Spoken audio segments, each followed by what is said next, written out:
mentioned Aidan Hutchinson. So how much are you a metrics guy, a measurables guy in the workouts versus the game tape? And did it cause people hesitation and reservation with Aidan Hutchinson against Georgia when he was kind of erased from that game?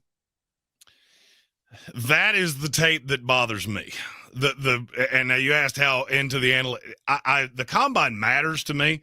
I'll be honest with you. If I was an agent and I had a player that was that was a lock first rounder, I would never allow them to work out at the combine. Only bad can happen. And I know people will say, but what about Trayvon Walker? He blew it out of the water.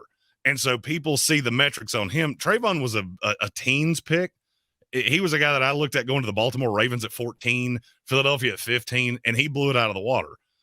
That's one thing. Aidan Hutchinson was fine.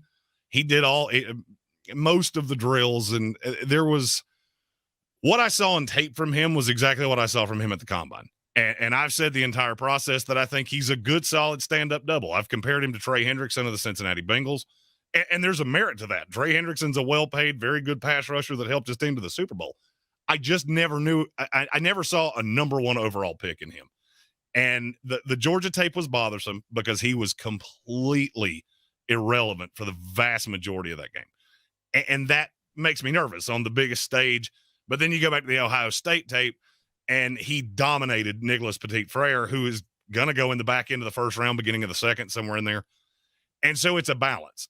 To me, if you go in with Aidan Hutchinson knowing that he's never going to be Khalil Mack, he's never going to be Von Miller, but he very well could be a Trey Hendrickson, everyman kind of lunch pail defensive end that, I mean, I could see him being a 10-sack guy in the NFL.